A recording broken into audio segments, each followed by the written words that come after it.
Selamat malam, selamat datang di sesi weekend sharing pada komunitas Indo Networkers. Pada kesempatan malam ini, kita akan membahas mengenai topik IP routing. Dengan saya, Muhammad Aditya Hananto, atau biasa dipanggil Adit. Bagi nanti yang ingin bertanya atau berdiskusi setelah akhir sesi, ya, bisa menghubungi saya, mengkontak di aditya@hananto.net. Agenda kita pada malam ini adalah kita akan membahas mengenai IP routing, static routing dan dynamic routing, serta distance vector dan link state. Nah, kalau kita mendengar kata routing, pasti ada hubungannya dengan router. Jadi kalau routing itu adalah fungsinya, kalau router adalah perangkat yang melakukan fungsi routing. Ya, router sama seperti switch, bahkan sama seperti PC kita, ada CPU-nya, ada motherboard, kemudian ada memori RAM dan ROM. Kemudian router mempunyai banyak interface, ya, di mana tiap interface mempunyai IP address yang berbeda-beda. Kemudian kita bisa mengakses router menggunakan konsol. Ya, ini biasanya kita gunakan pada saat pertama kali mengkonfigur router. Kemudian kita juga bisa mengakses router menggunakan network. Nah, fungsi dari router utamanya itu adalah meneruskan paket berdasarkan routing table. Jadi kalau pada switch, itu tugas utamanya adalah meneruskan frame berdasarkan MAC address table. Jadi kita lihat di sini perbedaan utamanya adalah di jenis tabelnya. Kalau switch menggunakan MAC address table, sedangkan pada router menggunakan routing table. Nah, ini adalah contoh dari isi routing table. Kolom yang pertama adalah jenis routingnya. Jadi informasi menuju tujuan didapatkan dari mana. Nah, itu adalah kolom yang pertama.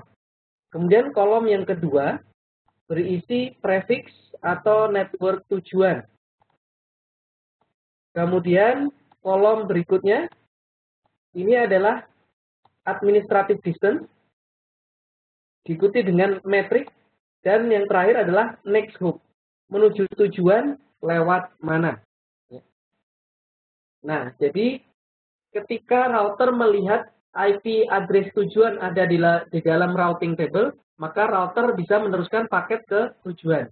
Tapi kalau misalkan tujuan tidak tercantum di routing table, maka router akan mengedrop paket tersebut. Jadi berbeda dengan switch. Seperti yang kita bahas kemarin, ketika switch menerima frame dan dia tidak tahu tujuan MAC address ada di mana, maka switch akan melakukan flooding. Tapi kalau router tidak, dia nggak tahu tujuan ada di mana, maka paketnya akan di-drop. Nah, jadi fungsi routing, selain meneruskan paket menuju tujuan, fungsi lainnya adalah menentukan jalur yang digunakan. Jadi misalkan dari network yang kiri ingin menuju ke network yang kanan. Di router yang paling kiri, dia bisa memilih lewat atas atau lewat bawah. Nah, di situ nanti ada beberapa parameter yang digunakan oleh proses routing untuk menentukan jalur terbaik, apakah lewat atas atau lewat bawah. Nanti kita akan bahas parameter tersebut, apa yang digunakan untuk memilih jalur terbaik. Nah, setiap router by default memiliki paling tidak dua interface, physical ataupun logical. Karena kan tujuannya router itu adalah menghubungkan antar jaringan. Jadi minimal ada dua jaringan yang terhubung ke router tersebut. Ya, contoh di sini kita lihat R2. R2 terhubung ke network 10.1.3 dan 10.1.2. Nah, ketika kita cek routing tabel di R2, maka by default R2 akan mengenali 10.1.2 dan 10.1.3. Jadi otomatis di routing table akan terisi ada 10.1.2 dan 10.1.3 karena dua network tersebut directly connected. Begitu juga dengan router yang kanan ini, saya kasih nama R1.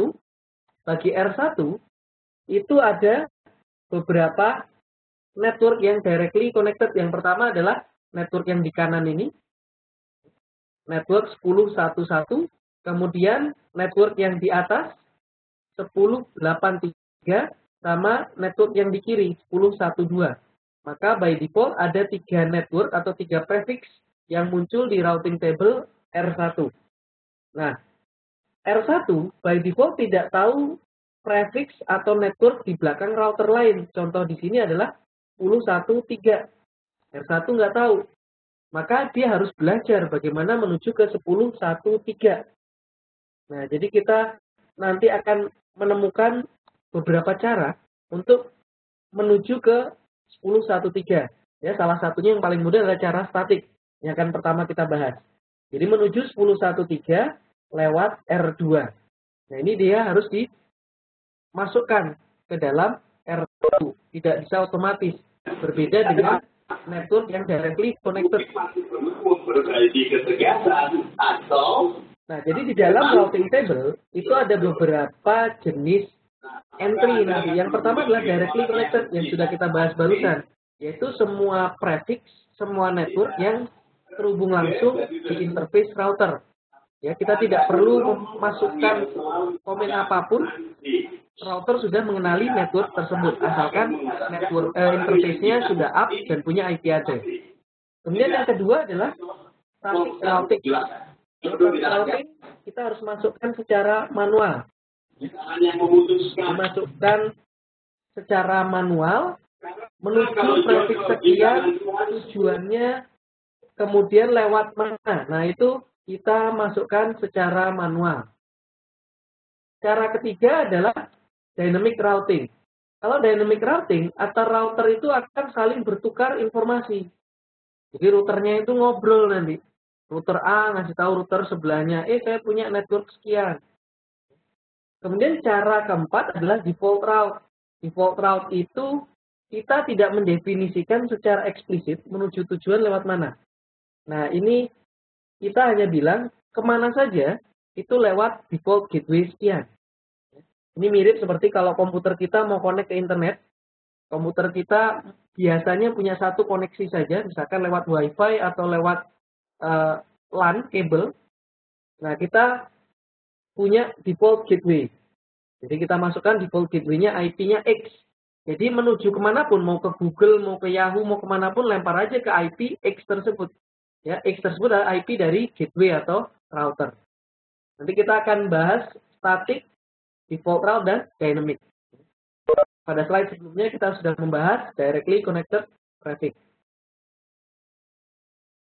Nah, cara kerja router itu kan tugasnya tadi meneruskan paket menuju tujuan. Ya. Maka yang pasti dia harus tahu alamat tujuan. Jadi paket ini mau menuju kemana. Yang kedua, dia harus belajar menuju tujuan itu lewat mana aja. Ya, dia bisa belajar dengan cara statik, artinya adminnya yang menginput secara manual, atau dia bisa menggunakan cara dynamic. Jadi dia akan ngobrol sama router lain, ya, menuju network tertentu lewat mana. Kemudian bisa jadi menuju tujuan, jalurnya lebih dari satu. Dia harus pilih dulu. Menuju tujuan itu bisa lewat mana aja. Kemudian langkah berikutnya, dia menggunakan algoritma tertentu, dia pilih jalur terbaik menuju tujuan.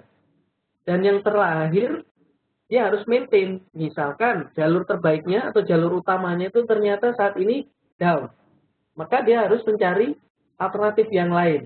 Ada nggak jalur alternatif menuju tujuan?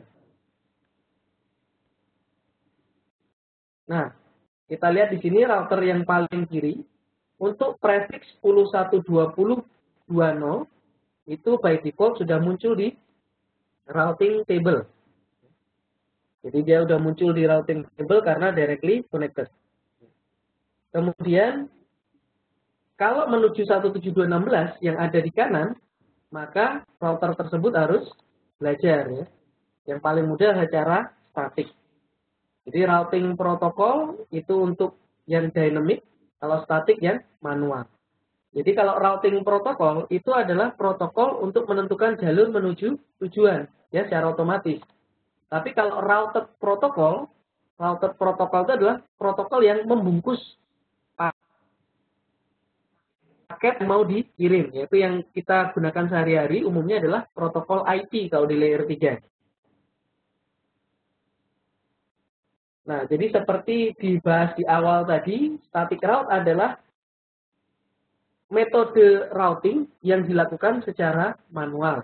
Menuju tujuan lewat mana, itu diinput secara manual. Kemudian dynamic routing itu menggunakan sebuah protokol namanya routing protokol. Routing protokol itu akan bekerja secara otomatis untuk menentukan jalur terbaik. Nah, kita bahas dulu yang pertama adalah static route. Di sini ada network 172.16. Ini disebut sebagai stub network. Kenapa stub network? Itu adalah jaringan buntu. Ya, kalau mau keluar pilihannya cuma satu. Ya. Dia paling mentok, paling ujung. Kemudian ada router A. Di belakang router A ada banyak network, ya, cloud. Kemudian ini adalah IP point to point antara router A dan router B. Nah, kita masukkan secara manual bagaimana caranya dari router A menuju ke 172.16.10. Nah, begitu juga dengan B. Kalau dari A sudah tahu menuju 172.16.1, tidak otomatis B tahu menuju belakangnya A. Di B ini harus dimasukkan juga static route, menuju prefix yang ada di belakang A lewat mana. Jadi static route itu satu arah. Jadi menuju arah yang satunya lagi, kita harus define static route lagi. Nah, saya ambil contoh, ini adalah sintaks menggunakan router Cisco pada operating system iOS, Internet Network Operating System. Ya, kalau pada router Cisco, kita masuk ke global config, kemudian kita menggunakan command IP route, kemudian network tujuan, subnet masknya, kemudian next hop IP address atau outgoing interface. Oke, kita lihat contohnya seperti ini di router A. IP route menuju 172.16.10 dengan subnet mask ini /24. Next hop-nya adalah 172.16.21, IP-nya B. Jadi cara membacanya adalah kalau router A ingin menuju ke prefix ini yang ada di belakang router B, maka paketnya dilempar ke B 172.16.21. Nah, sekarang kita bisa menggunakan cara kedua. Jadi cara pertama itu menggunakan next hop IP address. Cara kedua itu sama, bedanya adalah di belakang sini. Jadi kalau di belakang sini kita tidak mendefine next hop IP address, tapi kita masukkan outbound interface, ya. Menuju network 172.16.10 itu keluarkan paketnya lewat serial 000. Jadi kita bisa menggunakan cara pertama ataupun cara kedua. Nah, ini baru dari A bisa menuju ke stub network 172.16.10. Tapi dari B ini belum bisa ke network 10.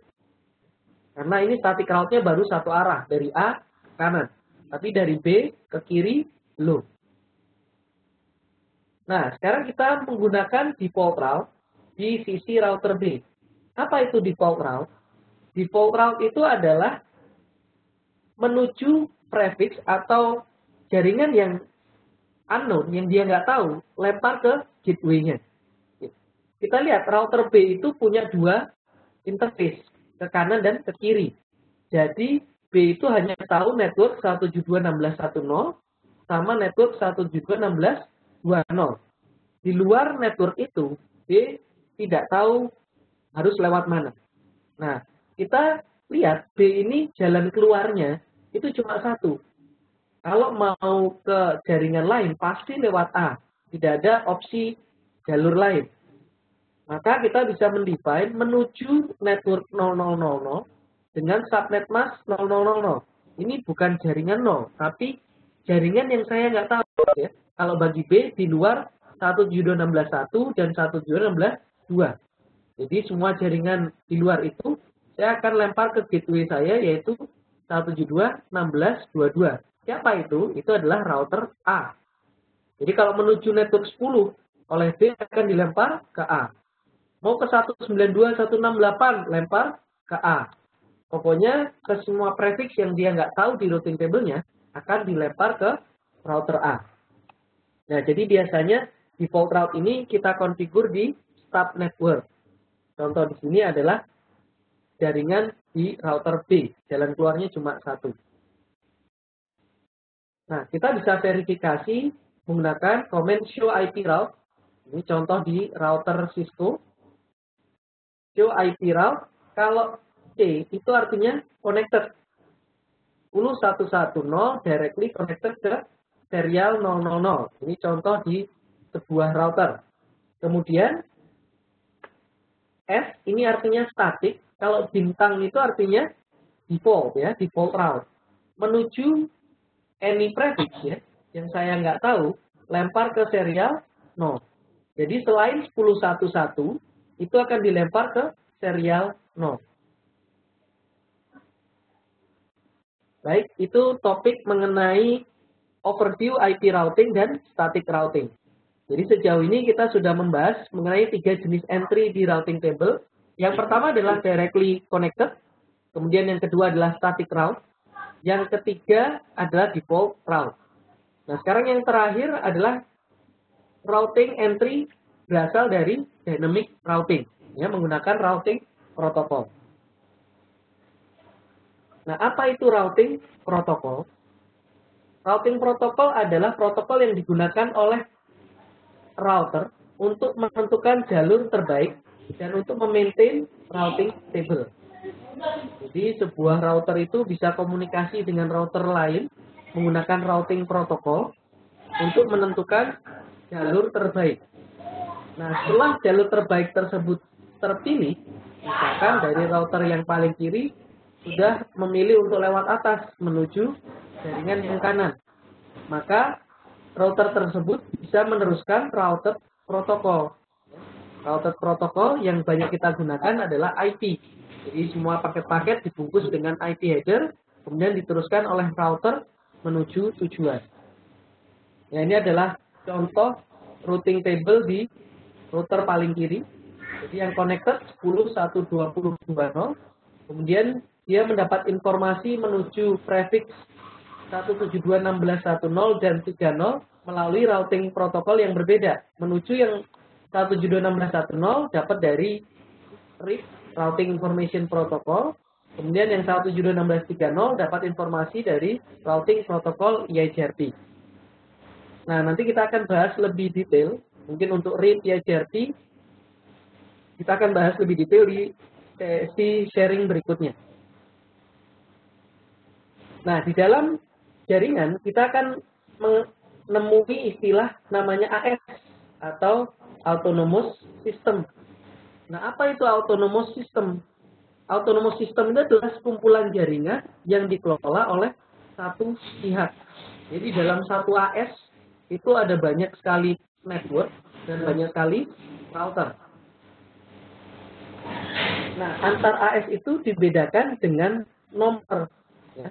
Nomornya itu kalau yang format lama nilainya antara 1 sampai 65535 ya. Nah, jadi panjangnya ini 16 bit. Sekitar 65.000 autonomous system.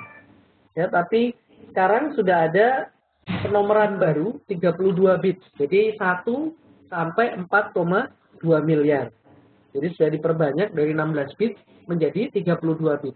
Tapi tidak semua router support penomoran AS number sampai 4,2 miliar. Ya. Masih banyak router yang support penomoran AS number sampai 65.000 saja. Ya, tidak sampai 4,2 miliar, masih 16 bit. Nah, biasanya siapa yang mengelola satu autonomous system ini?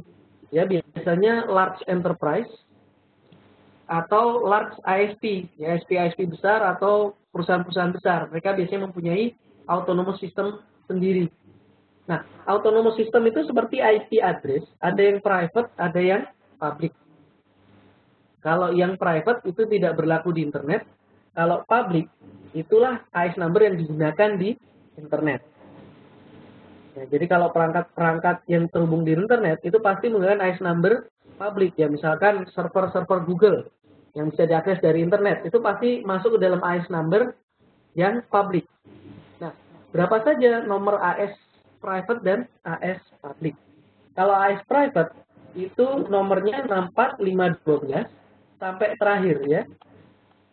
Yang terakhir itu ini. Nah, kalau yang publik berapa? Ya udah sisanya yang 1 sampai 64511. Nah, sekarang apa hubungannya dengan routing? Nah, hubungannya seperti ini. Di dalam satu AS kan tadi saya katakan ada banyak network ya. Ada banyak router. Maka perlu berkomunikasi antar router itu ngasih tahu prefix yang dimiliki. Nah, kalau antar router di dalam satu AS itu menggunakan IGP, Interior Gateway Protocol, yaitu routing protokol di dalam satu autonomous system. Jadi router ini ngasih tahu ke router ini, saya punya prefix sekian. Ngasih tahu router lagi sebelahnya, saya punya network sekian. Nah, itu pakai IGP karena mereka masih satu AS.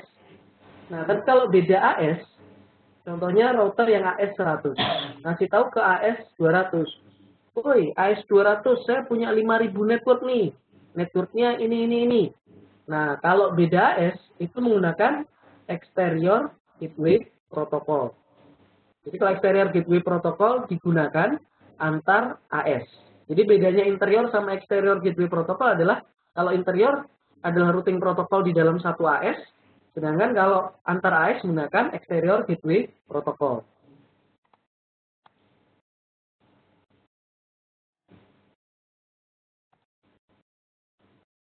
Berikutnya kita lihat kelas pada routing protokol.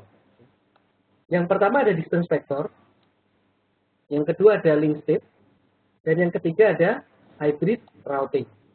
Nah, masing-masing ini mempunyai karakteristik yang berbeda-beda. Nah, di sini kita akan bahas karakteristik dari distance vector, link state, dan hybrid. Kalau untuk distance vector, ini contohnya adalah protokol RIP, Routing Information Protocol. Kemudian untuk link state, contohnya adalah OSPF. Kemudian untuk hybrid, itu contohnya adalah EIGRP. EIGRP ini adalah routing protokol proprietary Cisco. Ya, jadi by default tidak ada di router vendor lain. Tapi EIGRP ini mulai dibuat open. Jadi mungkin ke depannya bisa jadi ada merek non-Cisco menggunakan routing protokol EIGRP. Oke. Nah, tadi di awal disebutkan routing protokol itu bertugas untuk menentukan jalur terbaik menuju tujuan.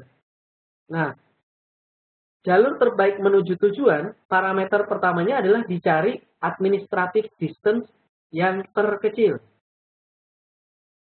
Apa itu administrative distance? Administrative distance adalah ranking. Ya, setiap tipe routing itu ada rankingnya. Kalau namanya ranking, itu dicari yang paling kecil. Ya, semakin kecil itu semakin bagus. Contoh di sini, ini tujuannya mau ke E, kita dari router A. Router A ini menggunakan dua routing protokol, RIP sama EIGRP. Nah, kemudian dia dapat informasi dari C menggunakan RIP. C bilang, A, kalau menuju E bisa lewat saya. Kemudian dia dapat informasi dari B menggunakan protokol EIGRP. B mengatakan bahwa dia juga bisa menuju jaringan E. Nah, A ini harus menentukan ini yang paling bagus lewat mana nih? Lewat B atau lewat C. Maka yang dibandingkan adalah administrative distance. By default, EIGRP itu administrative distance-nya 90, kalau RIP 120. Maka A akan memilih lewat B. Jadi dia akan memilih lewat B karena administrative distance-nya lebih kecil. Jadi walaupun setiap routing protokol mempunyai administrative distance default, kita boleh mengubahnya. Jadi nanti pada skenario tertentu, kita harus mengubah administrative distance. Tapi by default, kita nggak perlu utak-atik administrative distance-nya. Itu hanya pada untuk skenario tertentu. Nah, ini adalah contoh pemilihan pertama. memilih jalur terbaik itu dicari yang administratif distance-nya terkecil. Nah, sekarang bagaimana kalau misalkan administratif distance-nya sama? Ya, misalkan ini saya bukan pakai RIP, tapi saya pakai EIGRP juga. Jadi dapat informasi dari C, dapatnya EIGRP, dari B juga EIGRP. Jadi dari dua tetangga pakai protokol yang sama, maka administratif distance-nya sama-sama 90. Karena administratif distance-nya sama, maka yang dicari berikutnya adalah metrik. Jadi yang pertama itu dicek administratif distance, cari yang terkecil. Kalau sama, maka yang dicari adalah metrik yang terkecil atau lowest metrik. Nah, tiap routing protokol itu mempunyai cara menghitung metrik yang berbeda-beda. Nah, tapi saya belum bahas detail mengenai cara menghitung cost untuk tiap routing protokol. Saya sederhanakan saja, misalkan link ini metriknya 10, di sini 10, di sini 10. Ya. Jadi kalau lewat B, metriknya 30. Kemudian kalau lewat C, misalkan ini metriknya 15, 20. Jadi kalau lewat C, metriknya 15 tambah 20 tambah 10. 45. Jadi metriknya 45. Kalau lewat B, metriknya 30. Jadi administratif distance-nya sama, tapi kalau lewat B, metriknya lebih kecil, maka A itu akan pilih lewat B. Nah, ini parameter yang kedua untuk menentukan jalur terbaik. Jadi kalau administratif distance-nya sama, maka yang dibandingkan berikutnya adalah cari metrik yang terkecil. Cara menghitung metrik antar routing protokol tidak sama. Nah, misalkan sekarang saya menggunakan RIP saja di jaringan ini. Jadi administratif distance-nya sama, 120. Jadi lewat B, lewat C, administratif distance-nya sama, 120. Maka berikutnya yang dibandingkan adalah metrik. Ya. Jadi administratif distance, berikutnya dibandingkan adalah metrik. Pada RIP, ini adalah routing protokol yang paling sederhana dalam menghitung metrik. Gimana caranya? Caranya adalah berapa jumlah hop menuju tujuan.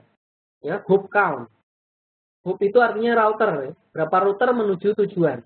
Jadi kalau lewat B, lewat 1, 2, sampai. Jadi metriknya 2. Karena melalui 2 router. Kalau lewat C, 1, 2, nyampe. Ya. Metriknya juga 2. Nah, administratif distance-nya sama, 120. Kemudian metriknya juga sama, 2. Maka, apa yang dilakukan? Dilakukan adalah load balancing. Jadi, dua-duanya dipakai. Jadi, ketika A mengirim beberapa paket menuju E, maka sebagian akan dilewatkan B, sebagian lagi dilewatkan C. Jadi, itulah yang disebut dengan load balancing. Kapan dilakukan load balancing? Kalau administratif distance dan metriknya sama-sama terkecil.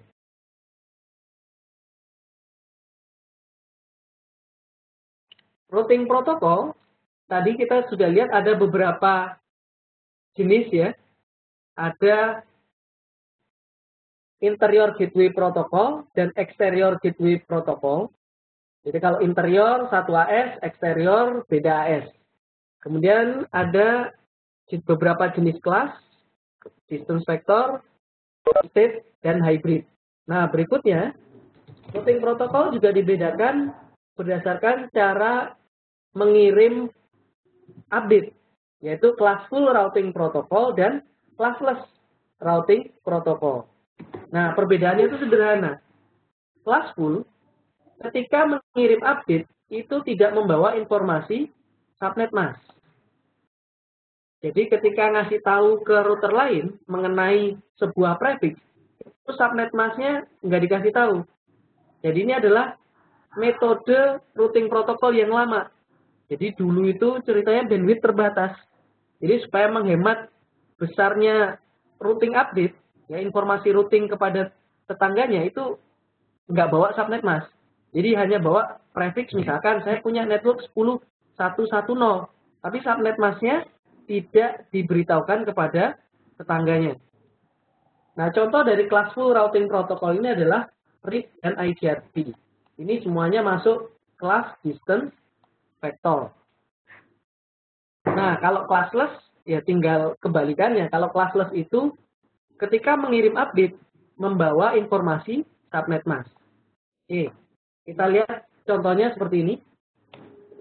Kita lihat contoh pada classful routing protocol. Ini router A, kemudian router B, sama router C. Router A itu mengirim update kepada B. Dia ngasih tahu, saya punya network 10.110. Jadi di dalam routing update, dia hanya bilang saya punya 10.110. Nggak pakai subnet mask. Diterima oleh B. Kemudian oleh B dimasukkan ke dalam routing table-nya. 10.110 lewat A. Nah, subnet mask-nya ini kan tidak diberikan oleh A. Tapi di routing table itu harus tercantum subnet mask. Nggak boleh prefix tanpa subnet mask. Itu nggak boleh. Nah, jadi B itu mengisi berdasarkan subnet mask interface penerima update. Jadi kan yang terima update interface ini. Ya, interface yang sebelah kiri. Nah, interface kiri ini subnet mask-nya /24. Maka 10.110 yang diterima itu pakai /24. Jadi /24 ini bukan dari A, tapi berdasarkan subnet mask interface penerima, ya, receiving interface. Jadi menggunakan asumsi, bukan berdasarkan update dari A. Jadi hal ini bisa saja salah. Misalkan ternyata di sini, misalkan ini /30 di sini. 10.110 itu ternyata /30. Ya, dikirim kepada B, hanya mengatakan 10.110. Nah, interface penerima itu /24, maka di router B yang dicatat adalah /24, bukan /30. Karena B nggak tahu itu subnet mask-nya berapa. Dia hanya mengasumsikan sama dengan subnet mask-nya interface penerima. Nah, disinilah kekurangan classful routing protocol. Karena nggak bawa subnet mask, si penerima itu hanya menggunakan asumsi, ya, berdasarkan interface penerima. Jadi kalau misalkan kita punya subnet mask yang beda-beda, jangan gunakan classful routing protocol. Nah, karena sekarang jaringan kita sudah besar, ya, sudah kompleks, dan subnet mask itu kemungkinan berbeda-beda, sebaiknya jangan menggunakan classful routing protocol. Jadi ini adalah legacy, ya, routing protocol legacy yang bisa dikatakan sudah jarang dipakai. Nah, kalau classless routing protocol di dalam update-nya membawa informasi subnet mask. Jadi kebalikannya di situ aja. Classful nggak bawa subnet mask. Kalau classless membawa informasi subnet mask. Nah, ini adalah contoh routing protocol yang menggunakan classless routing protocol. Jadi yang dihafal cukup yang classful aja. Classful RIP versi 1 sama IGRP. Maka di luar itu semuanya adalah classless. Nah, jadi ketika router A kirim update ke router B, maka di dalam routing update-nya itu informasinya lengkap. Saya punya prefix 10.110/24. Ya. Jadi nanti di routing table-nya B, ini RT routing table, itu dia akan mencatat 10.110/24 lewat A. Jadi /24 ini bukan menggunakan asumsi berdasarkan interface penerima, bukan, tapi dari pengirim routing update. Contoh di sini adalah A. Jadi kalau misalkan ini adalah /30 misalkan, maka di dalam update-nya itu dicantumkan /30. Jadi di routing table B tidak akan salah, di sini /30. Jadi dalam prakteknya inilah routing protokol yang kita pakai, yaitu classless routing protocol, yaitu routing protokol yang membawa informasi subnet mask di dalam update-nya. Nanti informasi routing update-nya akan diteruskan lagi ke router kanannya ya, router C. Yang dibawa oleh router B di dalam update-nya kepada C itu adalah 10.220/24 dan 10.110 dengan subnet mask-nya. Jadi tadi kita sudah membahas mengenai IGP, kemudian ya interior gateway protocol dan exterior gateway protocol. Untuk membedakan interior dan eksterior itu hanya dilihat AS-nya sama atau beda, dan exterior gateway protocol itu satu-satunya yang dipakai sekarang adalah BGP. Jadi selain BGP masuk interior gateway protocol. Berikutnya tadi kita bahas classful dan classless. Nah sekarang kita akan masuk ke jenis kelas di routing protokol, yaitu yang pertama distance vector. Setelah itu nanti kita akan lihat link state dan hybrid. Nah, distance vector. Jadi kalau distance itu jarak kan, seberapa jauh dari saya menuju tujuan dan menuju tujuan ke arah mana. Itu makanya namanya distance vector. Jadi yang dilihat adalah jaraknya dan ke arah mana. Nah, pada distance vector, ciri khas yang utama itu adalah setiap router mengirim periodic update. Ya. Jadi isi routing table-nya itu secara periodik diinformasikan atau diberikan kepada tetangganya. Contoh di sini saya punya router A, ini ada isi routing table-nya, ya, berisi beberapa prefix. Oleh router A diberikan kepada router B. Sama B itu dibaca, kemudian dimasukkan ke dalam routing table-nya. Kemudian router B membalas dengan memberikan routing table-nya kepada A. Kemudian B meneruskan routing table-nya A dan B. Jadi routing table A dan B itu dijadikan satu. Kemudian diberikan kepada C dan seterusnya. Jadi prosesnya seperti itu. Jadi dari A ngasih routing table-nya kepada B. B masukkan ke routing table-nya dan dia berikan routing table B kepada A. Dan berantai terus ke C, D, dan seterusnya. Jadi ciri yang utama adalah periodic update. Ini walaupun nggak ada apa-apa, jadi jaringan stabil nih. Di distance vector itu secara rajin ya, periodik kirim routing update. Nah, distance vector itu contohnya adalah RIP, Routing Information Protocol. Tadi sempat saya singgung di awal bahwa RIP itu menghitung metrik berdasarkan hop count, jumlah router menuju tujuan. Nah, kita lihat di sini, kita punya 3 router A, B, C. Semuanya sudah mengetahui prefix yang ada di router lain. Jadi A itu sudah tahu prefix di belakangnya B sama C. Begitu juga B tahu prefix di belakang A dan C. Nah, ini disebut sebagai kondisi convergence.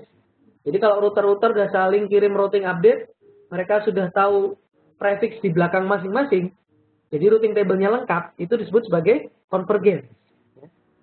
Nah, kita lihat bagi router A, 10.1 dan 10.2, ini metriknya 0. Kenapa 0?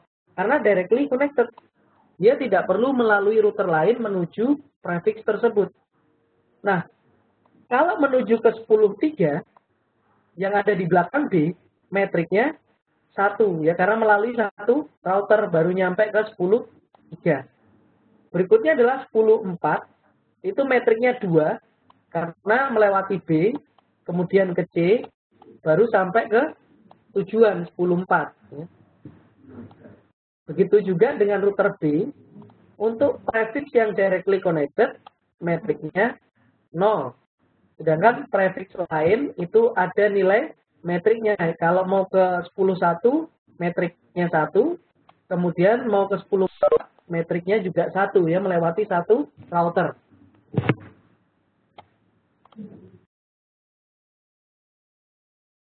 Nah, sekarang kita akan melihat sebuah kasus ketika sebuah prefix down.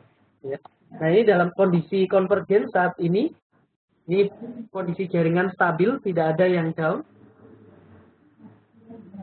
Nah, suatu saat prefix 10.4 itu down. Nah, tadi dikatakan bahwa pada distance vector itu setiap router akan mengirimkan periodic update. Jadi ketika 10.4 ini down, router B itu kirim update.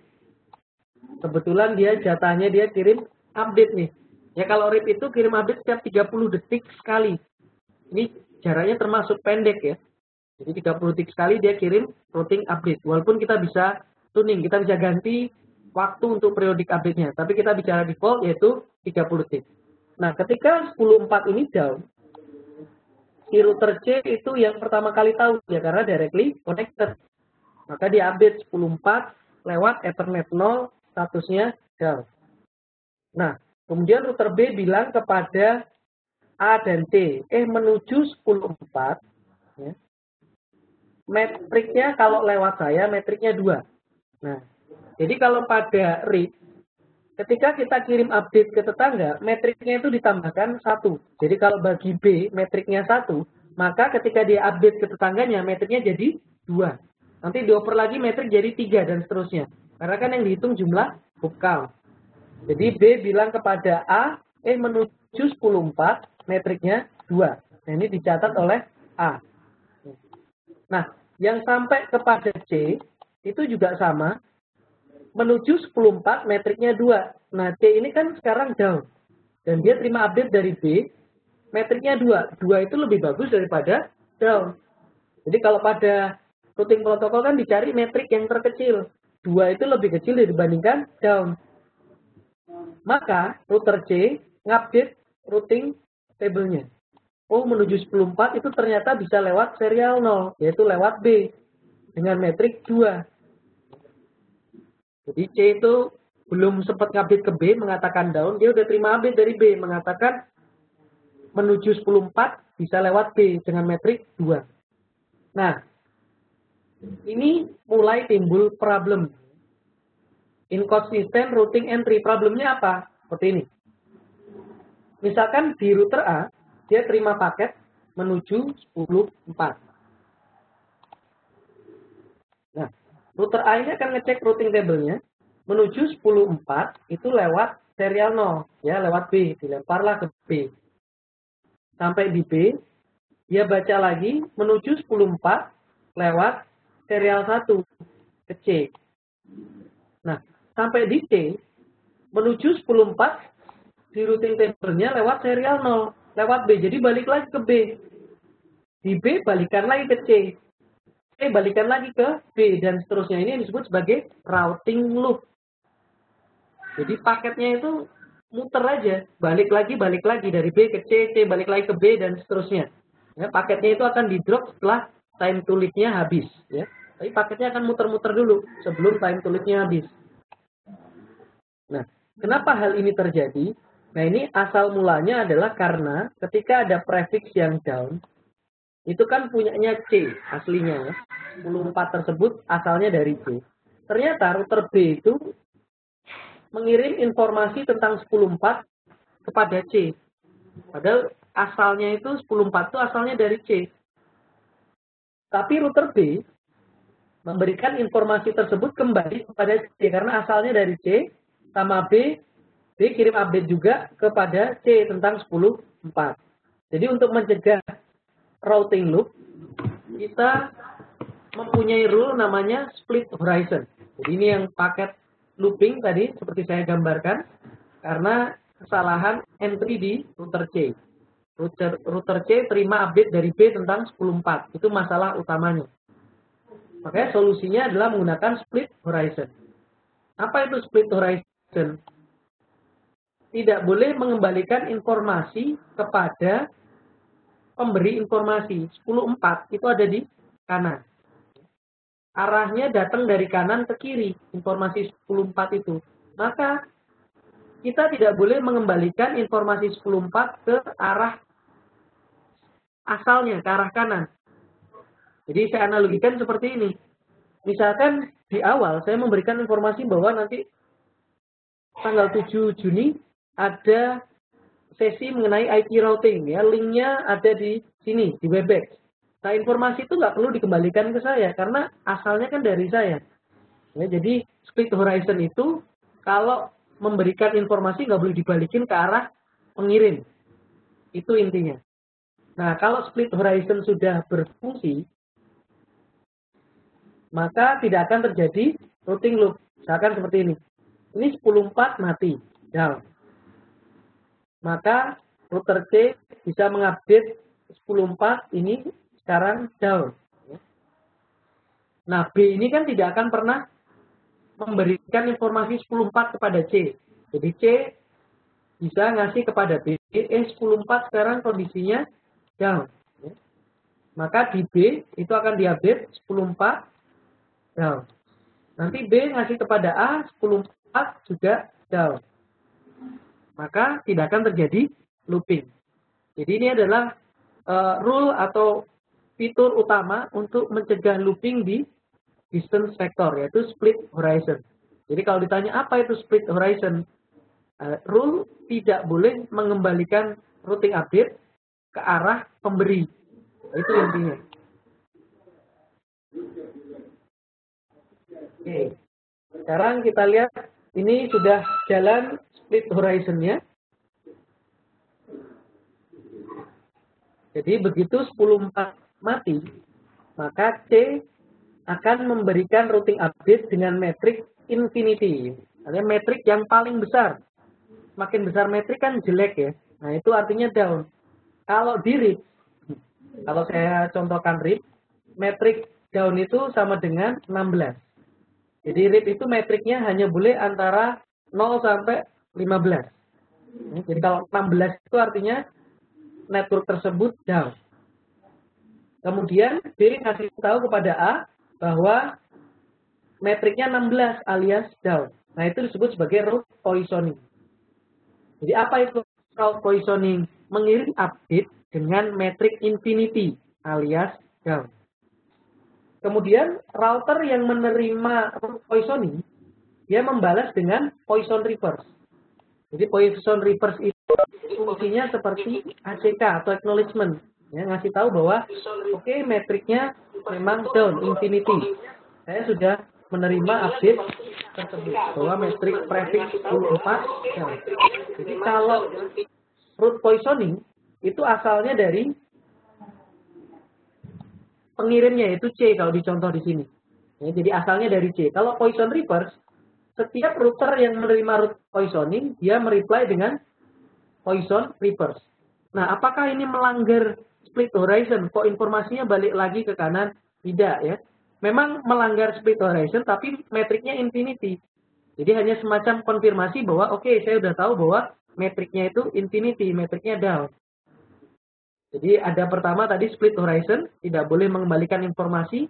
Kemudian route poisoning, informasi tentang prefix yang down, metriknya infinity. Kemudian di-reply dengan poison reverse, metriknya infinity juga. Ya, semacam konfirmasi bahwa dia sudah tahu metrik prefixnya down. Nah, jadi ini adalah cara kerja pada distance vector untuk mencegah routing loop. Jadi kalau routing loop, solusi utamanya itu adalah split horizon. Kalau switching loop, solusi utamanya adalah spanning tree protocol.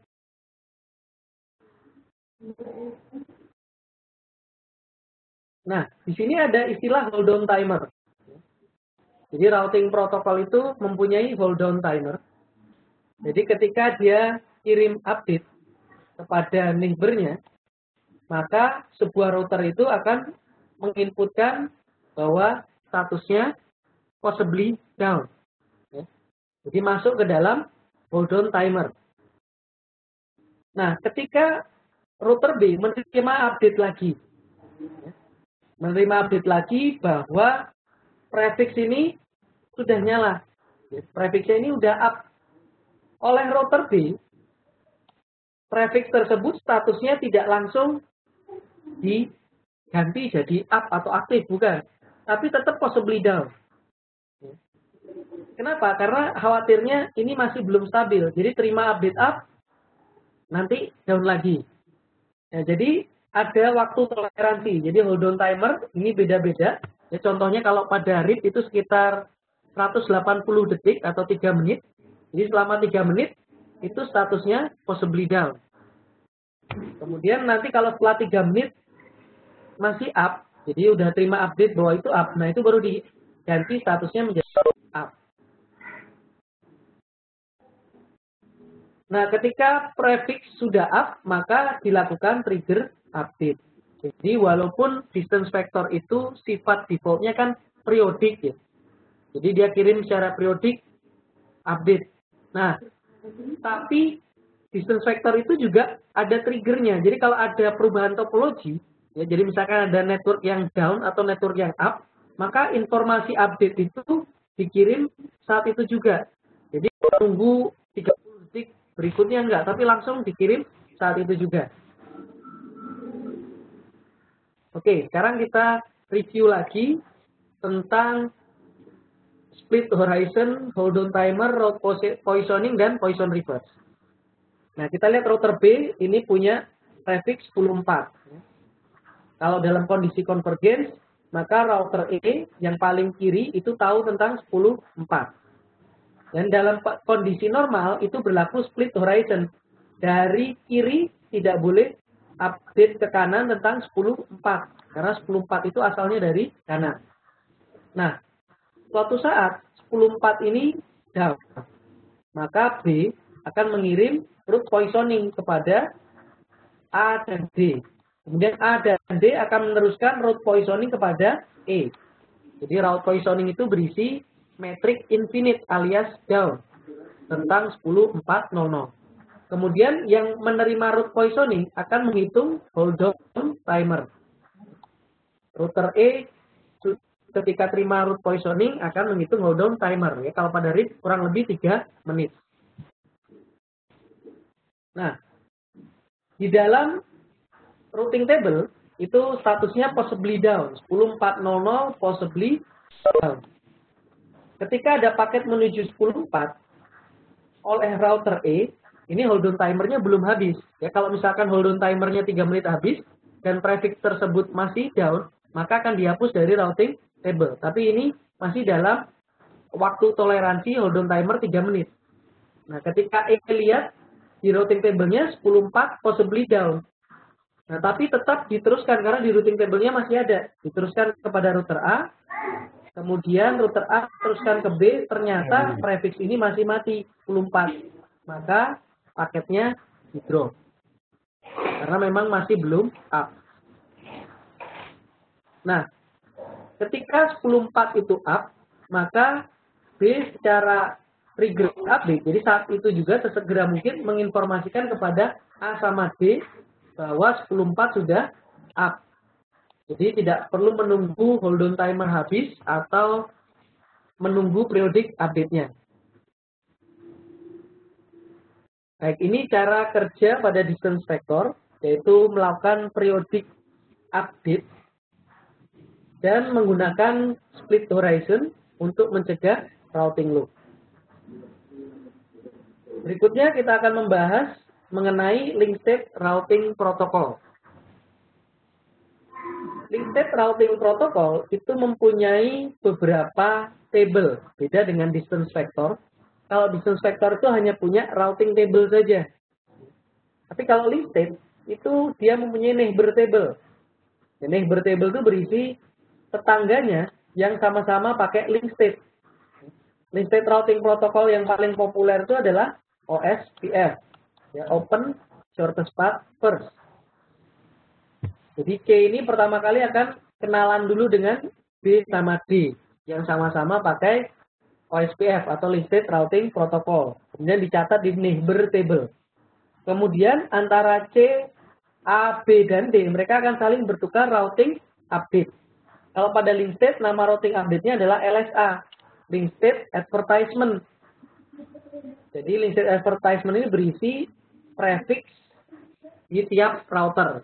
Jadi tiap router ngasih tahu tentang prefixnya atau networknya kepada router tetangganya. Nah, nanti setiap router itu ketika menerima update akan dimasukkan ke dalam topologi database atau topologi table. Kemudian topologi table tersebut diolah menjadi SPF3. Jadi kalau misalkan kita sebagai router C, kita akan pasang router C paling atas. Kemudian router C itu connect kemana? Misalkan ke B sama D. Kemudian B sama D itu connect ke A. Kemudian A itu connect ke mana? Nah, ini bentuk tree-nya itu seperti ini. Nah, bentuk tree ini nanti akan sama seperti topologi di realnya. Jadi, karena C itu dapat update dari tetangganya, dia akan runut. Saya connect ke siapa? Ke B sama D. Kemudian B sama D connect ke siapa? Nah, itu dirunut sehingga mendapatkan SPF tree, seperti real topology. Kemudian, nanti dipilih jalur terbaik menuju tujuan, dimasukkan ke dalam routing table. Jadi nanti C menuju A, itu nanti dia akan lihat paling bagus lewat B atau lewat D. Berdasarkan metrik terkecil. Nah, kalau pada RIP, menghitung metrik berdasarkan hop count atau jumlah router yang dilalui. Tapi kalau pada OSPF itu berdasarkan bandwidth. Semakin besar bandwidthnya, maka cost-nya semakin kecil, ya semakin bagus metriknya. Nah, kalau pada OSPF ini sama seperti RIP, adalah IGP, Interior Gateway Protocol. Jadi bekerja di dalam satu autonomous system. Nah, pada OSPF, itu ada desain secara hierarki. Jadi hierarkinya itu ada dua level, yaitu ada area backbone, disebut sebagai area 0, sisanya adalah reguler area. Kalau backbone area itu sudah pasti area 0. Kalau reguler area non backbone itu areanya boleh antara 1 sampai 4,2 miliar. Jadi di dalam satu AS, satu autonomous system itu maksimum 4,2 miliar area. Tapi bukan berarti kita pakai semua bikin 4,2 miliar, itu hanya maksimumnya aja. Biasanya hanya puluhan atau ratusan kalau di large enterprise atau ISP, tidak sampai jutaan atau miliaran area. Nah, router-router yang ada di area 0 itu disebut sebagai backbone router. Jadi kalau router yang ada di area 0 itu disebut sebagai backbone router. Nah, kalau router yang menghubungkan antar area ini disebut sebagai ABR. Area Border Router. ABR itu cirinya punya kaki di area backbone dan area non backbone. Contohnya area 0 dan 1. Kemudian yang kanan ini area 0 dan 2. Nah, kalau router yang masuk ke non backbone area itu disebut sebagai internal router. Contohnya router yang paling kiri bawah sama kanan bawah itu disebut sebagai internal router. Nah, kalau router yang connect ke AS lain, jadi ini misalkan connect ke AS lain, AS1, misalkan ini AS2, kalau connect ke AS lain itu disebut sebagai ASBR, Autonomous System Boundary Router. Autonomous System Boundary Router ASBR ini boleh di area mana saja, boleh di area 1, boleh di area 0, ya, bebas. ASBR ini biasanya menggunakan dua routing protokol. Misalkan keluar ini pakai BGP, kemudian ke internalnya menggunakan OSPF. Nah, ini adalah contoh topologi. Kita mempunyai 4 router. Ya, misalkan kita sebagai router C. Nah, cara kerjanya bagaimana ini link state routing protocol? Nah, yang pertama, router C ini akan mengirim yang namanya hello paket. Jadi ngirim hello paket. Isinya apa? Secara sederhana isinya gini. Saya adalah router C, saya pakai OSPF. Kemudian router-router yang directly connected A, B, sama D itu mengirim hello paket juga kepada C. Jadi nanti C akan menyimpan di neighbor table atau table tetangga. Saya punya tetangga A, kemudian B sama D. Jadi dia tahu neighbor-nya itu siapa aja berdasarkan hello paket yang diterima. Nah, hello paket ini tidak di forward ke belakangnya. Contoh, router C ngasih hello paket kepada B. Nah, hello paket dari C itu tidak di forward ke router lain, enggak. Jadi hello paket itu hanya untuk router sebelahnya, ya, yang directly connected. Kemudian setelah kita punya neighbor, berikutnya setiap router itu mengenerate LSA, ya, link state advertisement, alias routing update-nya OSPF. Misalkan C ini punya network Boston 192.168.3.3. Nah, itu dikirim ke semua tetangganya. Woi neighbor, saya punya 192.168.3.3 nih. Jadi tetangga-tetangganya itu tahu bahwa C punya 192.168.3.3. Dan LSA ini akan di forward ke router berikutnya. Jadi misalkan B terima dari C tentang 192.168.3.3. Maka B ini akan forward ke belakangnya, ya, kalau ada neighbor yang lain. Nah, jadi kalau hello paket hanya berhenti di connected neighbor, tapi kalau LSA itu akan disebarkan ke router-router lain, diteruskan. Nah, nanti router C itu akan terima LSA dari router-router lain, terima dari A, LSA-nya A, terima LSA-nya B, sama terima LSA-nya D. Jadi semua LSA ini berisi prefix dari tiap router. Nah, LSA tersebut dimasukkan ke dalam topologi table. Jadi bisa dikatakan topologi table ini adalah table yang paling lengkap. Menuju tiap tujuan lewat mana, itu ada di topologi table. Tapi belum dipilah-pilah mana jalur yang bagus, yang metriknya kecil, mana jalur yang kurang bagus, yang metriknya besar. Intinya dimasukin dulu aja ke topologi table. Nah, setelah memasukkan semua LSA ke dalam topologi table, berikutnya C akan membuat SPF tree, ya, shortest path first tree. Shortest path first tree itu kalau kita sebagai router C, maka C paling atas. Kemudian dia akan mengecek LSA-nya. Saya ini connect ke siapa aja ya neighbor-nya. Oh, saya punya neighbor A, B, D.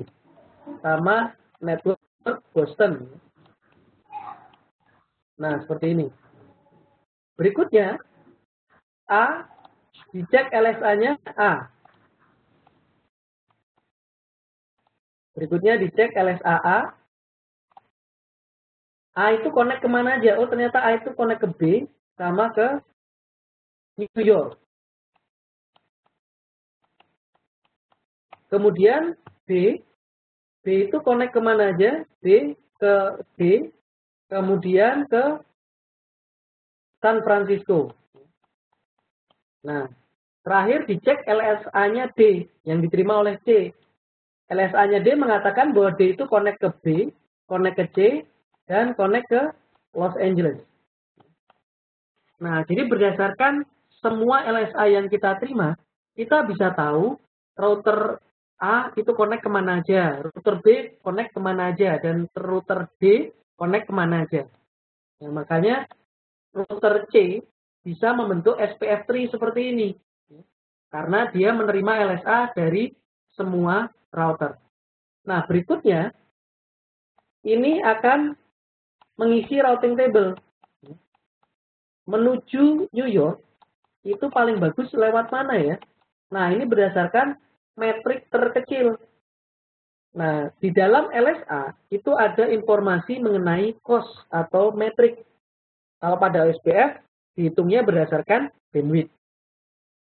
Untuk lebih detail masalah perhitungan metrik, nanti di sesi sharing mengenai OSPF. Jadi kita lihat di sini saja cost-nya 1 untuk tiap link. Jadi di sini cost-nya 1. Nah, menuju New York, kalau lewat A, 1 tambah 1. Metriknya 2. Kalau lewat B, 1, 1, 1. Metriknya 3. Kalau lewat D, 1, tambah 1, tambah 1, tambah 1. 4 metriknya. Maka paling pendek adalah lewat A. Metriknya 2. Jadi mengisi routing table itu berdasarkan SPF tree. Berikutnya adalah menuju San Francisco. Paling pendek lewat B. Metriknya 2 juga. Sama seperti lewat New York. Kemudian menuju Los Angeles. Metriknya paling pendek lewat D. Yaitu metriknya 2. Jadi ini adalah kondisi convergence. Router C sudah tahu menggunakan hello paket. Kemudian router C sudah menerima LSA dari setiap router. Kemudian dari LSA tersebut dimasukkan ke dalam topology table. Di topology table diolah menjadi SPF tree. Jadi bentuk SPF tree itu seharusnya akan sama dengan real topology. Router C tahu siapa connect ke siapa. Kemudian dari SPF tree tersebut dihitunglah metrik atau cost terkecil menuju tujuan. Itulah yang dimasukkan ke dalam routing table. Nah, ketika ada perubahan topologi, ya misalkan ada link yang putus, ya misalkan link antara A sama C ini putus, maka nanti topology table akan diupdate, ya, link antara A dan C putus, kemudian SPF tree juga diupdate, ya, tidak ada lagi koneksi antara A dan C, kemudian routing table juga akan diupdate. Menuju New York, itu nggak bisa lewat A lagi. Ya, menuju New York akan lewat B dengan metriknya 3. Nah, ini adalah cara kerja link state routing protocol. Perbedaan dengan distance vector adalah pada link state tidak periodic update. Jadi dia akan mengirim update kalau ada sesuatu aja. Ada network yang up, ada network yang down, baru dia kirim update. Jadi lebih efisien. Kemudian yang kedua, keuntungannya adalah pada link state, sebuah router itu tahu tentang topologi. Jadi dia tahu sebuah prefix itu ada di mana, itu dia tahu. Sehingga dalam mengambil keputusan untuk menentukan jalur terbaik itu lebih akurat dibandingkan distance vector. Nah, kita lihat kesimpulannya, ya, keuntungan dan kekurangan dari link state routing protocol. Keuntungan yang pertama adalah fast convergence. Pada link state routing protocol itu sifatnya trigger update. Jadi ketika ada sesuatu langsung dikirim update-nya. Dan update-nya itu efisien. Contoh begini. Sebuah router itu misalkan punya 10 network di routing table-nya. Nah, itu ada satu network yang down, hanya satu saja. Maka update-nya itu hanya berisi network satu ini aja. Dia nggak perlu ngasih seluruh isi routing table-nya. Jadi routing update-nya kan lebih kecil. Dan routing update yang kecil ini akan di-forward ke semua router. Ini berbeda dengan pada distance vector. Distance vector itu kalau kirim update, itu seluruh isi routing table-nya. Jadi kalau routing table isinya banyak, itu seluruh isi routing table diberikan kepada tetangganya. Walaupun mungkin yang mengalami masalah hanya satu atau dua network saja. Kemudian pada link state routing protocol kecil terjadi kemungkinan routing loop. Ya, kenapa? Karena router itu mendapat semua informasi LSA. Jadi tahu topologi. Kemudian desain jaringannya hierarki. Jadi desain jaringannya hierarki, ada area-area. Nah, itu ada beberapa keuntungan. Salah satunya adalah ketika terjadi instability, ya, nggak stabil di satu area, itu tidak akan mempengaruhi area yang lain. Nah, tapi ada kekurangan pada link state dibandingkan distance vector. Pada link state, ya, CPU dan memori yang digunakan akan lebih besar dibandingkan distance vector. Kenapa? Distance vector itu hanya punya routing table. Tapi kalau link state itu punya adjacency atau neighbor table, topology table, sama forwarding atau routing table. Kemudian algoritma SPF atau algoritma Dijkstra itu menggunakan CPU lebih berat dibandingkan distance vector. Kalau distance vector kan proses menghitungnya sederhana. Kata tetangganya metriknya 2, ya udah pakai metriknya 2. Dia nggak banyak ngitung lagi. Tapi kalau pada link link state, itu dia akan ngitung, dia bikin SPF tree, kemudian tiap link dihitung jalur terbaiknya. Kemudian konfigurasinya bisa lebih kompleks ya, karena lebih banyak yang bisa dituning. Makanya kalau link state ini banyak digunakan di jaringan yang besar seperti large enterprise atau ISP. Jadi kalau kita ingin kerja di ISP, ada dua knowledge utama yang perlu kita kuasai, yaitu interior gateway protocol, biasanya OSPF, sama exterior gateway protocol BGP ya, untuk routing antar autonomous system.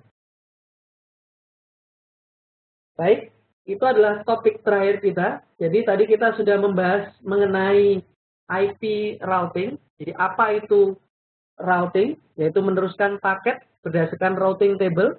Kemudian setiap router bisa menggunakan static routing atau dynamic routing. Kalau static sesuai namanya kita harus masukkan secara manual, sedangkan kalau dynamic routing kita menggunakan routing protokol. Routing protokol mereka bekerja secara otomatis, kita hanya perlu aktifkan di awal. Kemudian di routing protokol itu ada beberapa jenis. Yang pertama IGP sama EGP, interior gateway protocol dan exterior gateway protocol. Bedanya adalah kalau yang interior ini bekerja di dalam satu AS, kalau exterior gateway protocol itu bekerja antar autonomous system. Cara menghafalkannya gampang, exterior itu hanya BGP. Jadi selain BGP, masuk interior. Kemudian ada classful. Classful dan lawannya classless. Ya. Kalau classful, tidak membawa informasi subnet mask. Jadi kalau kirim update nggak ada subnet masknya. Kalau classless, ketika mengirim update, itu ada subnet masknya. Jadi lebih akurat yang classless. Classful contohnya cuma 2, RIP versi 1 sama IGRP. Sisanya yang lain classless. Kemudian berikutnya ada distance vector. Distance vector itu contohnya adalah RIP dan IGRP. Distance vector ini ciri utamanya adalah mengirim routing table secara periodik. Pada distance vector untuk mencegah routing loop menggunakan split horizon. Kemudian hanya ada satu table pada distance vector, yaitu routing table saja. Contoh dari distance vector, RIP dan IGRP. Kemudian berikutnya adalah link state routing protocol. Contohnya adalah OSPF dan ISIS. Pada link state routing protocol sifatnya adalah trigger update, bukan periodik. Jadi ngirim update kalau ada sesuatu saja. Kemudian link state itu mempunyai 3 table, ada neighbor table, topology table, dan routing table. Nah, yang terakhir adalah hybrid. Nah, kalau hybrid ini gabungan antara distance vector dan link state. Jadi dia tidak menggunakan algoritma seperti link state, jadi tidak menggunakan algoritma SPF atau Dijkstra. Jadi aslinya dia adalah distance vector, tapi dia mempunyai 3 table. 3 table seperti OSPF, kemudian dia sifatnya trigger update, seperti OSPF. Hybrid ini contohnya adalah proprietary-nya Cisco di IGRP.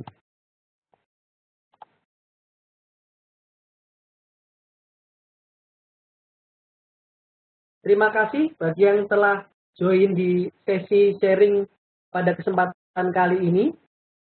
Sampai berjumpa lagi di topik yang lain.